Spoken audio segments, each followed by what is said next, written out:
Hi. All right.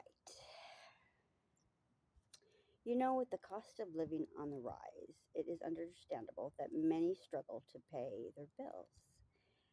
It doesn't matter where you are, where you live, the rise affects everyone, everywhere. And when you have children to support, it only becomes harder. I have lived in both California, then moved to Virginia for a few years, and then back to California as a parent. I more than missed home. Fear actually brought me back faster. My ex husband, as you learned last video, has just done the unthinkable. It turned out a few times before confessing just after we had moved into brand new Navy housing. And he was kicked out the military. So, me and our then two very young children were also given a must leave notice once he was court martialed and sent, to jail. It was like a dream house, let me tell you, that I had to pack up and move out, and then within I think 60 days. So I had to take a leave from college then, and I got a job as a bartender trying to save up money. I was only 23 at this point. Last video I said 21. Forgive me, I meant 23. And my mind was racing though now, as was then, with the need to provide with what suddenly first and last month's rent plus utilities, and I had to figure out, who was going to be with my children while I was working.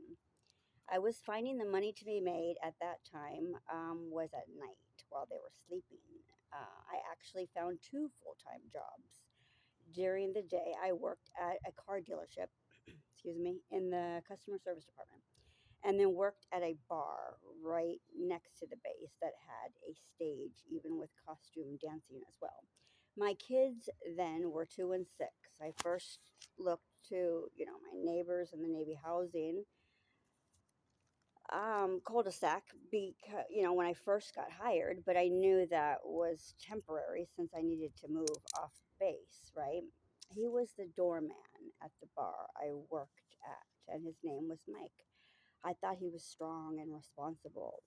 His job and the compassion with concern he showed for others and me, and then my kids, that he was going to be of the help he offered me. After I got to know him, he began to come over to my house, bringing, pizza for my kids and showing such an interest in being, a hero, beginning right away to help me pack, arrange a move, and finding a house even to move to. He said we can be roommates, that he was looking for a place anyway, so we could split the bills. I found a 4 bedroom back then so that I myself, each one of my kids, and he could have their own room. We agreed to split the bills, and he even helped me find a babysitter when we moved into the place we found nearby. I felt relieved. I had to work a lot of hours, but I had a place for me and my kids to live. What I noticed first was things began to disappear. The brand new vacuum, and then my uncles who were professional football players. So I had an album autographed with all their football cards in it. It disappeared. I mentioned it to a friend who knew both of us, and she said something to the effect of, well, you can't expect to keep anything valuable around a drug addict. She said, come on, you don't realize that Mike is a crackhead. I said, I guess it takes one to know one. Now, back then, I had barely begun to even drink alcohol. I remember I had been offered champagne, and drank a little at work and afterwards, but had not experienced drugs. I remembered he had brought beer home for us to drink together, but not anything else. When I asked him about missing things, he would say something like he let the neighbor borrow the vacuum, yet it never came back. And then he said he didn't know about other stuff. He would act as concerned even as me on most things. I didn't have any real proof until he began to steal money. Cliff's last few paychecks I had kept away on the, break in case of emergency mode. Yet he decided he was entitled to Western Union himself that money. It was then when he began to um, look for more than I wanted to give that things became frightening. Now, from the beginning, I had told him I didn't want more than we agreed on. That is why we all had, our own separate rooms. I didn't want to lose sight of what was important. Plus, I was going through a nasty wake up call from my ex and a divorce already. By the way, Commonwealth of Virginia, so much like having to get custody of Brianna in two states, I had to file for divorce in two states. First Virginia and then California later, where we were married. But with Mike, I couldn't even consider a future with him because of the behaviors he began to exhibit not long after we began living together. That the shift of him becoming, unattractive came in like a season of hurricanes. The comments too that he would begin to make, even while he was doing something I didn't like, made me feel uncomfortable, like assuming we were more than we were, or that he could act any way he wanted and I would just put up with it. Then it was the day I was coming out the shower. He was sitting on my bed. He should not have even been in my room, and I said that to him. He left mad, muttering something like, I was looking for a little sex, but I am not a psycho, but I can show you one if you want me to. He slashed my tires so I could not go to work that night. He was gone for hours, but then he called my phone telling me to go to my porch, and there was laying flowers and a handwritten note. Um, he said he was sorry and that he would fix my tires the next day. So he did. But I began to put more space between us. He didn't like that. He became more abrupt with his requests, telling me it would be better if I just gave him a chance at more. I said, no, I'm just not wanting to. I'm not ready. Not long after he went to the park with my kids and their babysitter, he told them he wanted to marry me and he needed their help to convince me. I got all kinds of uncomfortable when they told me that night while doing their bath time. I went as far as to tell him I don't think our living arrangement was going to work out.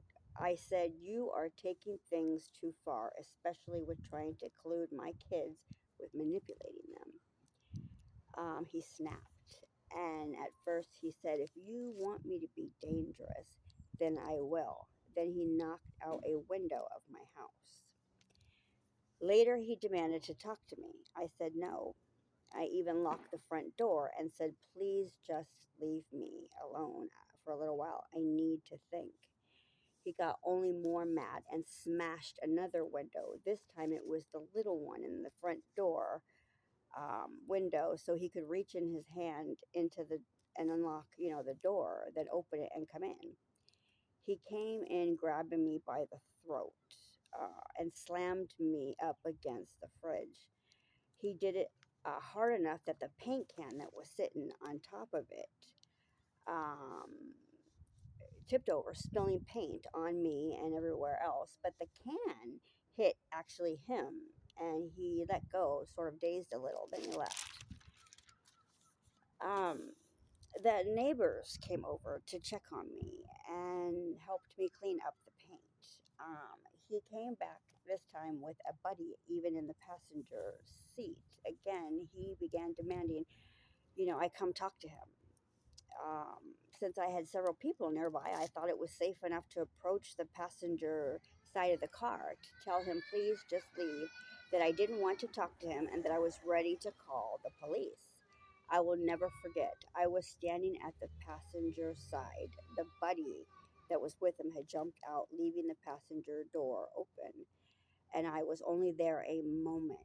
He grabbed my arm and floored the gas. His buddy even yelling and trying to run after the car, saying, "Bro, wait, she's not even in the car yet." Um, but he began dragging me down the street.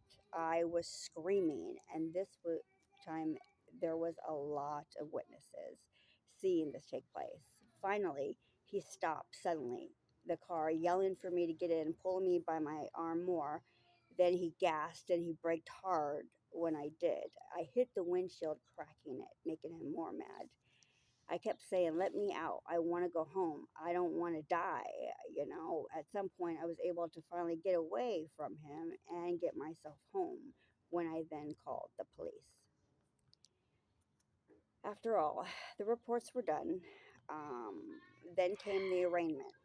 The prosecutor and the judge went over the evidence as well as the statements from me and all of, the witnesses. And their statements as well as mine. 17 times it was heard, "No, I don't want to see you. I have sex with you, talk to you. No, please stop. No, please let me go." 17 times in different ways, no was heard loudly and clearly. Also, upon arrest, he was tested and positive for both alcohol and methamphetamines. So it was decided for him to be charged with felony abduction and kidnapping of Krista Hayes, assault with a deadly weapon, and destruction of personal property, grand larceny, and uh, possession of burglarious tools. All five that makes it are class 5 felonies, too, each. He was then sentenced. I can't tell you how fast. I then got a U-Haul, loaded it up, and left with my kids to get as far away from Virginia as I could. It turns out I was enabling his drug use without even knowing it. I was also showing him some sincere compassion and a normal life, something he was unfamiliar with, so he didn't know how to act. I didn't realize that I too became even the drug to him. You see, it turns out addicts make empty promises because the brain craves the drug until it needs it for normal functioning. Without the drug, the brain cannot communicate properly, leading to withdrawal symptoms, pain, irritability, and an intense need to use. Makes it very difficult for a person with an addiction to do anything else but find a way to use, right? And so, they lie. Life is still hard even years later. And yes, I have even had some roommates. But thankfully, nothing like before. I do my best with judgment. I don't ignore the obvious. And when in doubt, I ask for help. One of the side effects of being heavily under the influence is impaired judgment. This makes it easier to abandon responsibilities and focus on feeling good in the present moment instead of making decisions that will have a positive impact on your future. Now, as I approach 3 years sober, I look back on how much my decision making has only improved. I see my judgment on the people I choose to make plans with has gotten better too. I am unable to I'm able to discern, when someone is using and can choose to not engage, but to just make a mental note of how much more you can see, sober minded. Sometimes it's still necessary, if everyone using or not, to also still do a mental detox once in a while so you can be and remain healthy. A simple one would include things like prioritize your sleep, try an anti inflammatory diet, as well as exercising too.